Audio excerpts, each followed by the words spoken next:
Hi, this is the Black Jester. The Black Jester matters. Gulaguzatan Budai, and I am this.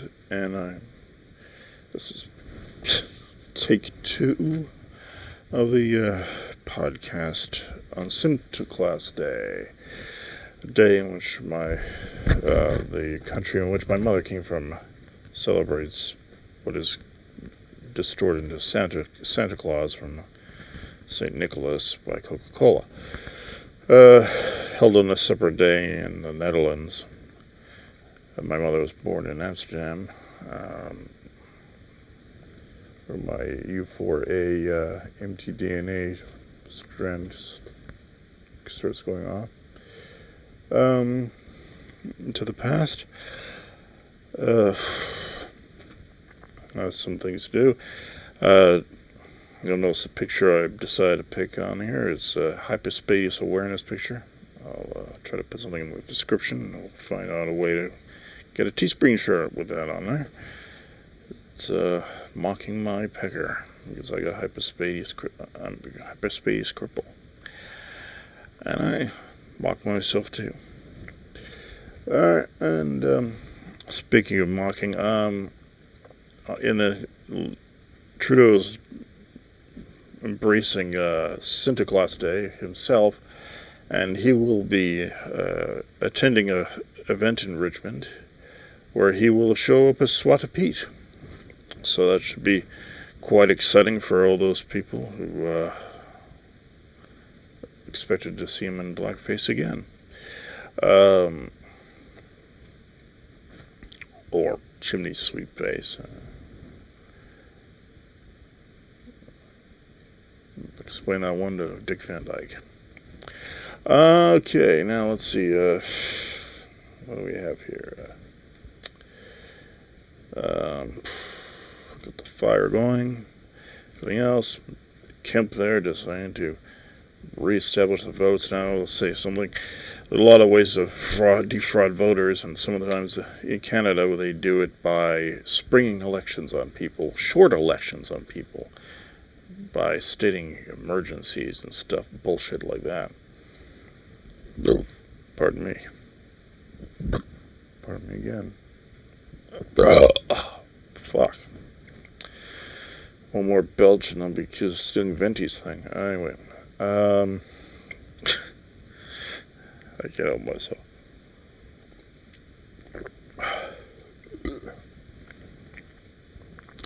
Belching is a good thing, by the way. It means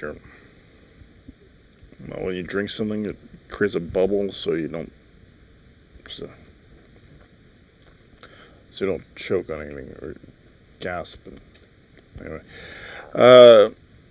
it's an autonomic thing. It's an autonomic thing. Yeah. Anyhow, Kemp, who decided to steal the election from election opportunities from a libertarian by using his powers. They say he stole from Abrams, but that's not true. Him and Abrams were in it together to make sure the two-party system stayed solid. That's my view of it, anyway. And Kemp was a Secretary of State. He shouldn't have been running for anything while he was in control of the ballot. It's basically... So Kemp's like knee-deep in...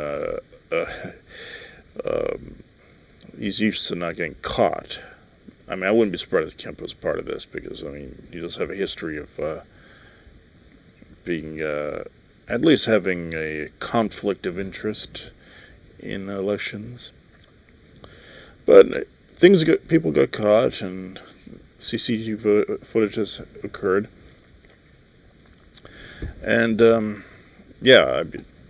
basically, some bad things happened. Of course, there's no guarantee of a vote for president, by the way. I'll get into that in a minute. I'll suggest a book to you. Erasmus and Luther, Discourses on Free Will. Erasmus, of course, is the good guy fighting the fight for free will. It's a little religious, I guess, but religious.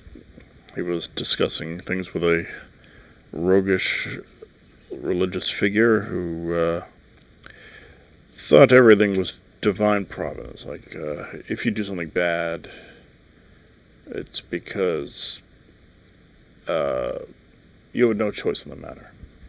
It just happened. You just did bad shit. The devil made me do it. Is basically what Martin Luther invented. There's an old joke. I think it was an Irish Catholic going, in the drunk tank, going, "What have I done? What have I done?" And the Protestant Irishman shows it drunk in the drunk tank, and they're going, "What did the devil make me do?" It's an old joke. It's not mine, but the Trudeau one is mine, but that isn't mine. I like the Irish one, though. It's very good. It's a very old joke. I learned it from my father. Don't know where he learned it from. Did I learn it from my father? No, maybe I didn't. It was an Irish comedian or something in the 80s. Long time ago, though. Speaking of which, usually these situations aren't. I mean, because Trump is like an independent in a major party, they had to make an exception. But usually, my view is that these election thefts are usually done on third-party candidates, usually because they got no resources or anything like that. This is the first time they've actually had an attempt on somebody who had resources, which was probably the stupid thing. And clearly, as she fist bumps Lindsey Graham in the Senate, I mean, clearly Kamala Harris knows Biden's not going to be president. I mean, she knows that. She'd be quitting.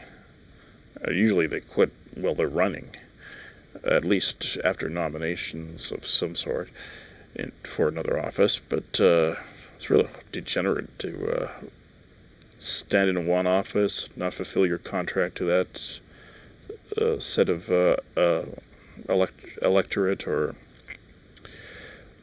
office, and run for something else. But anyway, who knows? Maybe she's passing information to Lindsey Graham, and she has no interest in being VP at all. She could be their mole. I mean, she's big on authority and rules and stuff like that. So who knows? Anyway, I'll get into Section 2. Now, I can get into Section 23, but Section 23, Amendment Article 23, which is a bullshit thing. It's so badly written, and I'll explain when I get there. But what we have here, I will also get to the point that the amendments are largely wrong when they conflict with the Constitution that was already written, the past stuff, in the sense that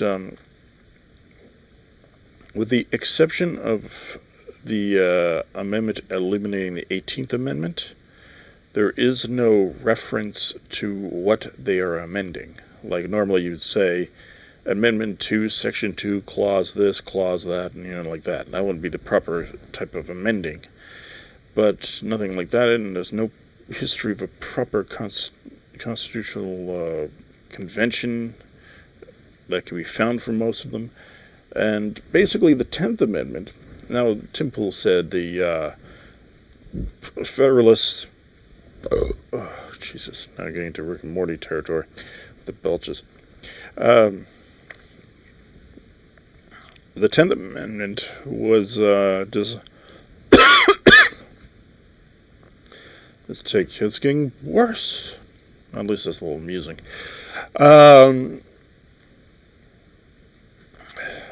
One of those spray bottles that you had in the Enlightenment era, Another opera singer spray bottles or whatever. I don't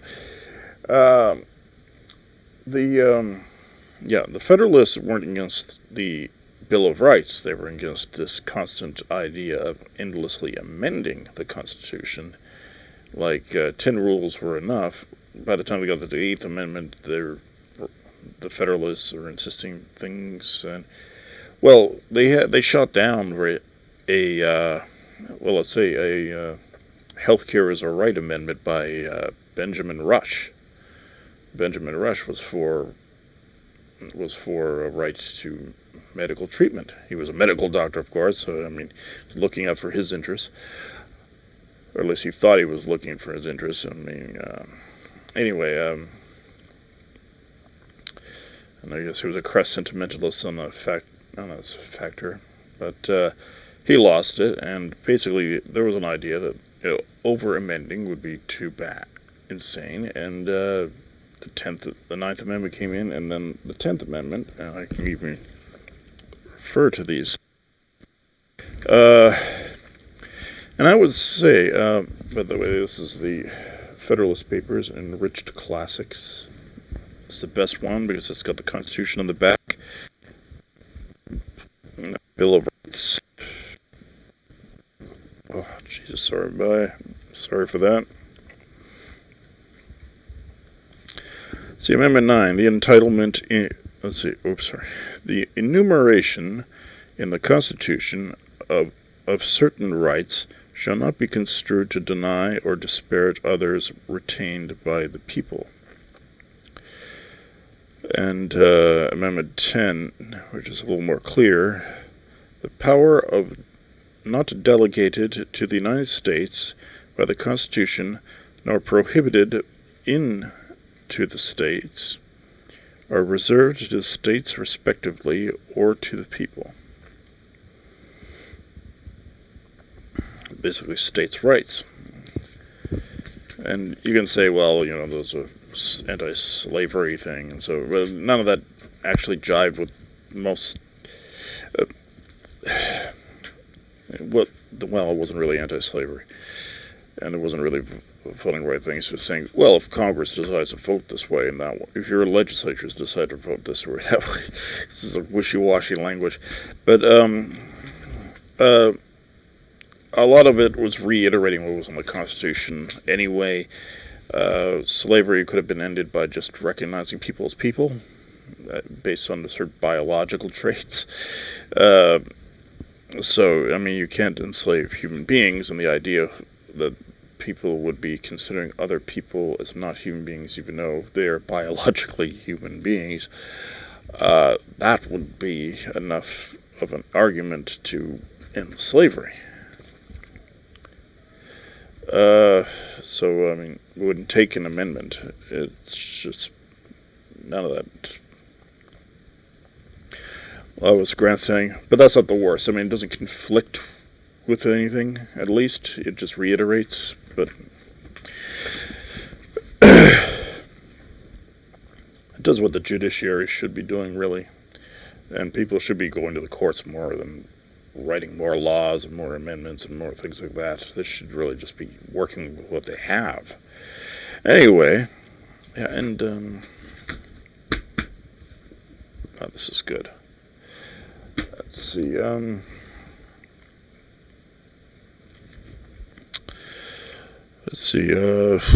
We have So the idea with the 10th Amendment was really just to end amendments and make sure the rights were down onto the states, and because a lot of things are very complicated and less complicated if you deal with it locally. And it's a union of states, it's not a centralized people. And I'll get more to that later. The 23rd Amendment is actually a huge violation of the 10th Amendment. Let's see. The executive power shall be vested in a President of the United States of America. He shall hold his office during the term of 4 years, and together with the Vice President chosen for the same term, be elected as follows. Now, the Vice President is sort of like an appointee, not quite an elected official in there, but when they say together with the Vice President, it means they have to have a VP. Yeah.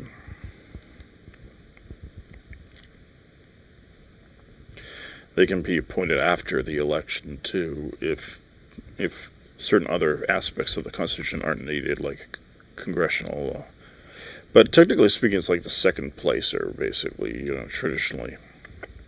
We get to that because it's not a two-party system. It's largely a candidate list going to every state legislature.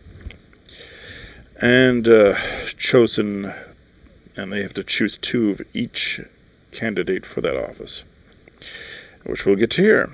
Each state shall appoint in such manner as the legislature thereof may direct a number of electors equal to the whole number of senators and representatives to which the state may be entitled in the Congress. But no senator or representative or person holding an office or trust or an office of trust or profit under the United States shall be appointed an elector. Basically means you can't be getting, electors can't be state employees or any of that sort of thing, like ambassadors, senators, congressmen, stuff like that. Presidents, VPs, and members of cabinet can't be done. The electors shall meet in, okay, let's see,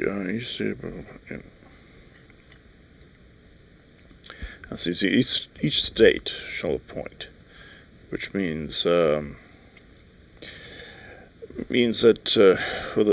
according to the legislature, in the manner that the legislature thereof may direct. So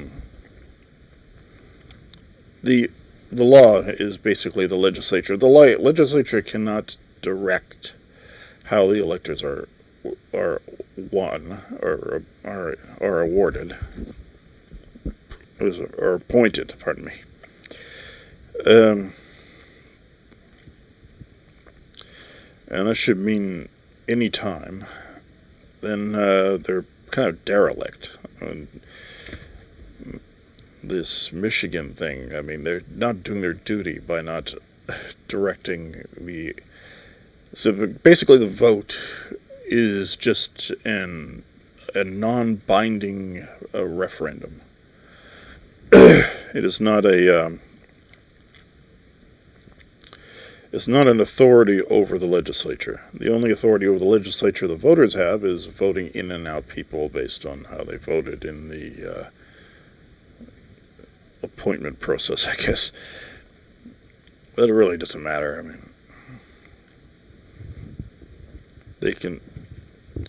I mean, I would say if one vote is cheated, the legislature should act.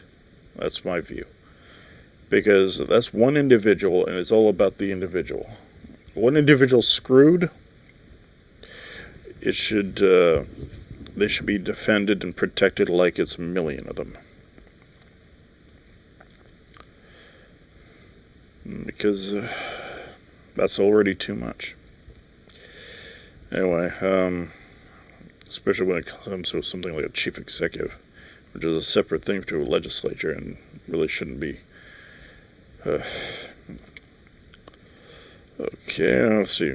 The electors shall meet in their respective states and vote by ballot of 2 persons, one of whom shall not be an inhabitant of the same state with themselves. Meaning they had to choose 2 people they would like to see as president. So someone could pick Jorgensen and Trump, someone could pick Biden, Jorgensen, Biden, Trump, Hawkins, Trump, Hawkins, Biden, Hawkins, any combination. That's what the electors can do. They don't have to pick anybody based on any vote, based on any particular situation, not even based on what the appointed party selects. Meaning the whole system is being done wrong for God knows how long.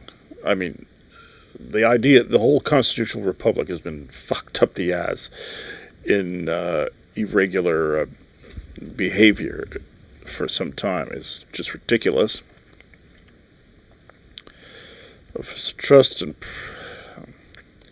so, and we go on from here. See, ballot 2 persons of whom least.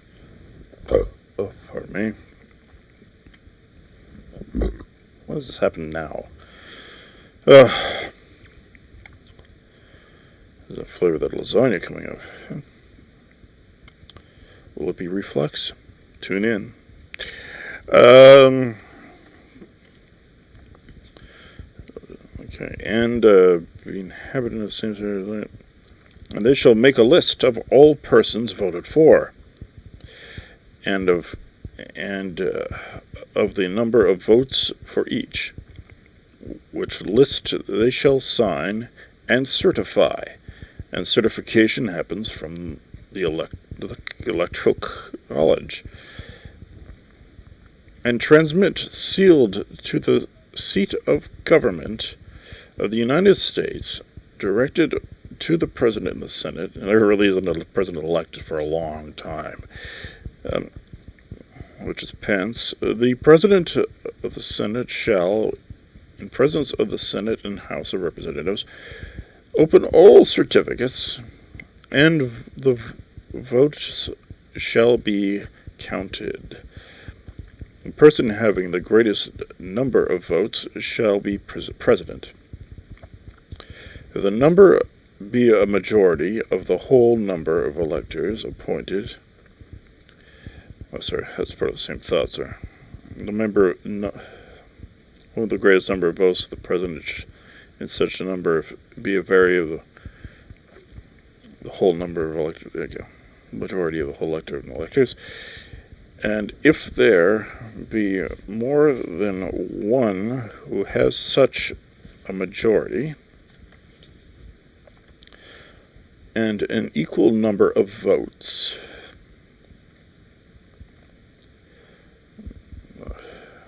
seems like more of an and/or, but and an equal number of votes, then the House of Representatives, I guess if most of them picked the same two names, basically, because it is probable that two people could end up with the equal amount of votes, two can have a majority. The House of Representatives shall immediately choose by ballot one of them for president, and if no person have a majority, I wonder how all this changed, then from the five highest on the list, five highest, see, no two-party system, this is five highest, five potential people, well, probably more, and this is five highest. And now I will say this, there were several Federalists running for the first presidential, second presidential, and third presidential election, same Republican Democrats, but they were state-level parties. They had no central national party, which was a better idea.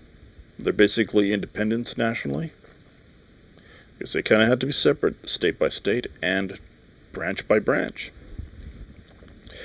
But and that's how things worked. I mean, John Jay was up against John Adams and so on.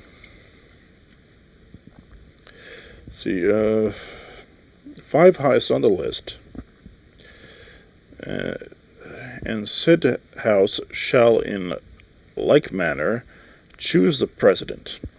But in choosing the president, the votes shall be taken by states, the representation from each state having one vote. A quorum of the purpose shall consist of a number of members of the 2/3 of the states, and a majority of all the states shall be necessary to a choice. In every case, after the choice of the president, the person having greatest number of votes of the electors shall be the vice president. The person gets the greatest amount of number. Okay.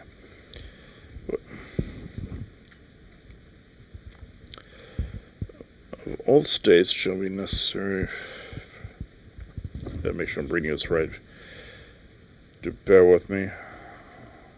Still have remnants of my learning disability.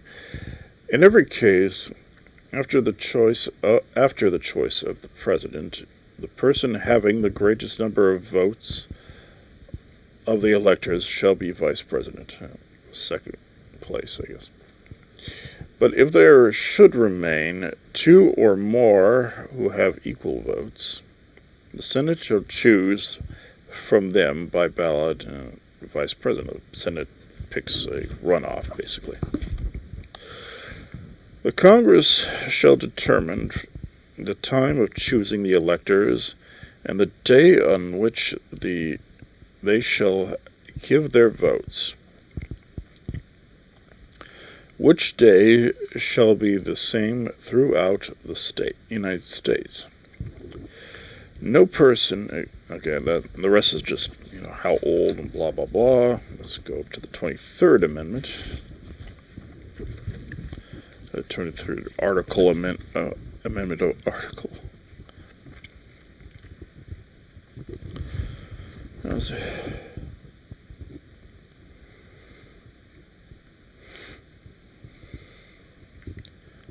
The 19th Amendment. That's horrible. Another violation. Violation of the very state's rights.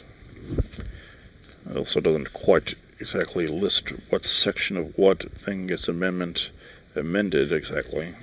Like what gets crossed over. It's the main body. It shouldn't be amended. I completely think it's unlawful.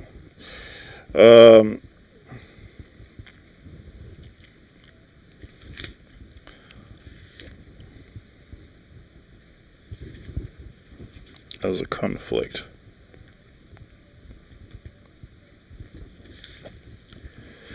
Let's see.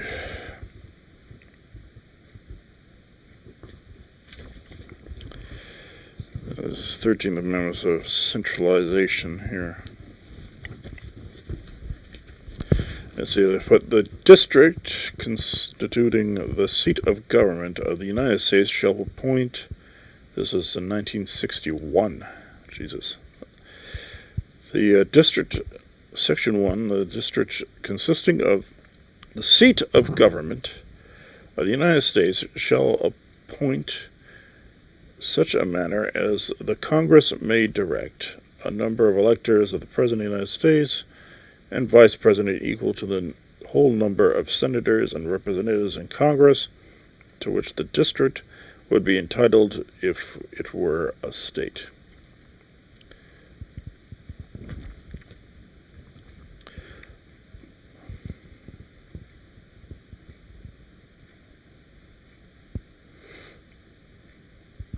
Well, I'm guessing this was the Puerto Rico thing, actually. I see. So the central government has complete power over how many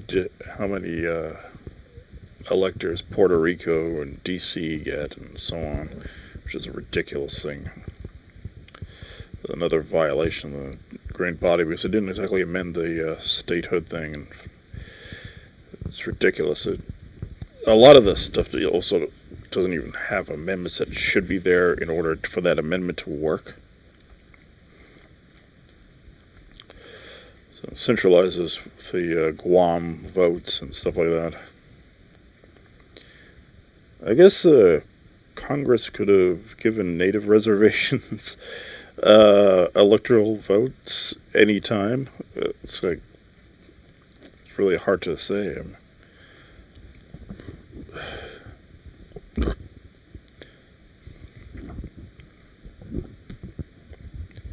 Well, I would call that all illegal too. The whole thing, you don't have to pay tax to vote amendment. It's number 1964. That's pretty recent history, and I don't remember any constitutional conventions in any of these periods of time. In case of it's a big thing when states all join together and vote on amending. They vote in their own legislatures or whatever. It's a crazy thing.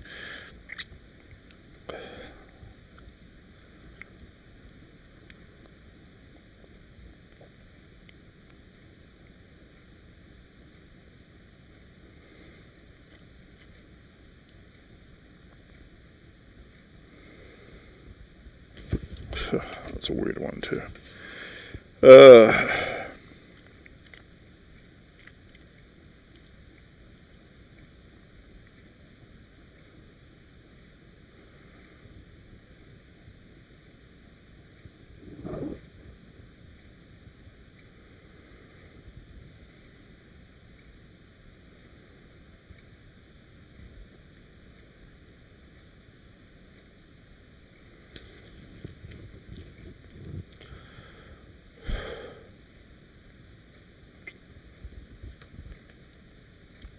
There's nothing else that really changes anything else. So from all this Wabaloo in 1967, when the president from office for regular death or resignation shall be president, which is really an amendment to the 20th Amendment? No, the 20th Amendment. 25th Amendment. Whenever there is a vacancy in office of vice president, the president shall nominate a vice president who shall take office upon confirmation by a majority of vote on both houses, whenever the vice president transmits to whatever the president transmits to the president pro tempore of the Senate and the Speaker of the House, representatives a written declaration that he is unable to discharge office until contrary to the powers of discharge the vice president as acting president. They're just making sure the wives don't take over, like they say with Woodrow Wilson. Whenever the vice president and the majority of either the principal officer or the executive departments of such other body of Congress may by law provide, transmit President pro tempore declaration, the President shall enable powers of duties and office.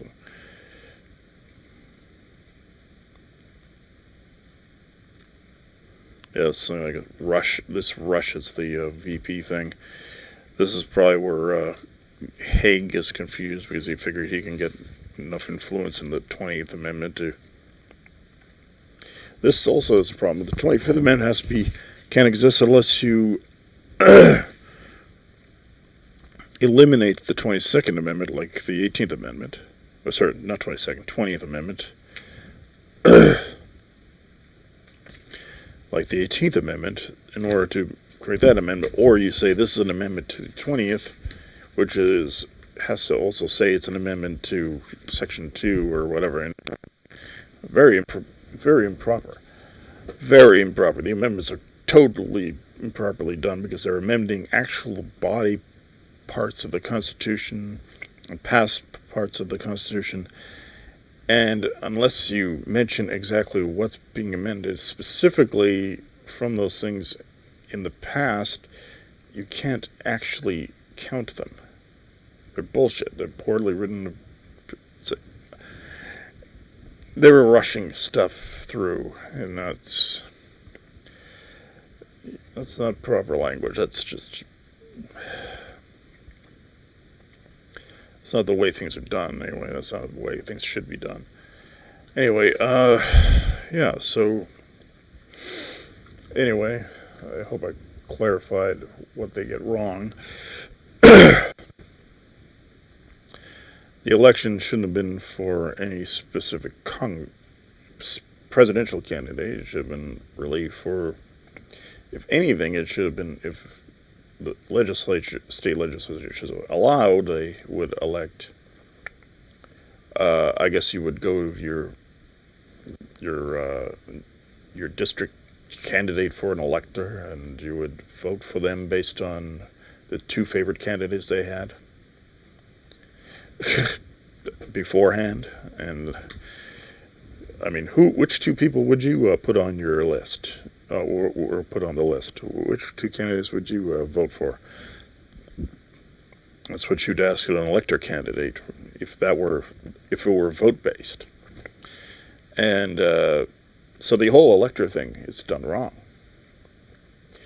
I'm not even sure how long it's been since they've been doing this wrong. I do not.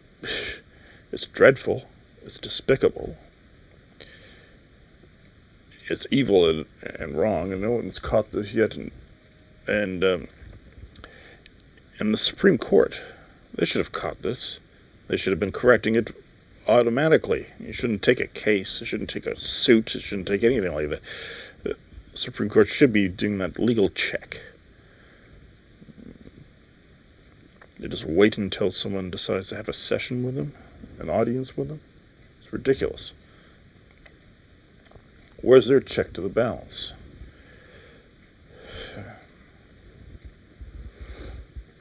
It's disturbing. The original system's a lot better.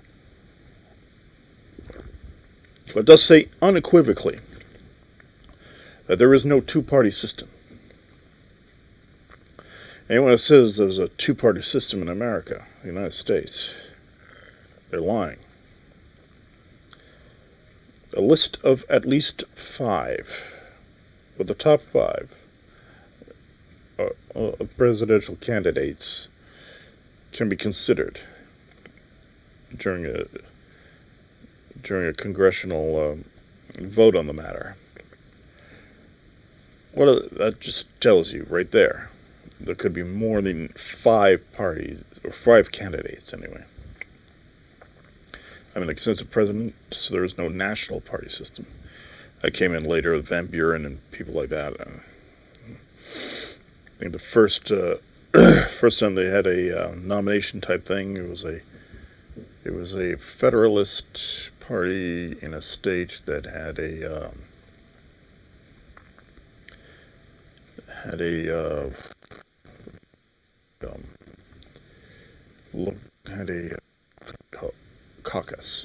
caucus meeting, and that was a biggie in the end, I guess. A violation of the principles of federalism, which is states' rights and things of that nature. Yeah,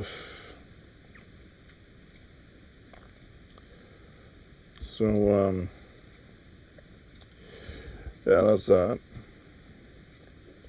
So regardless of what Kemp does, it's still wrong. Everything's wrong. The idea that probably hasn't been a legitimate president for a long time. Trailed back on that one, huh? I think the more important things are legislation factors. You know, the people who think they're supposed to be legislating people when they're supposed to be legislating government.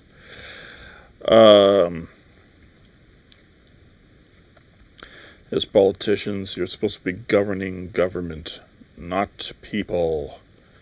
Leave them alone. Let them take the masks off. Let them hug their relatives, at least. I don't want close talkers. People should respect their space, but that's that. I mean, anyway. Have a good day. This is Blanchester Matters on Sintaklass Day, December 6th, 2020. Signing off.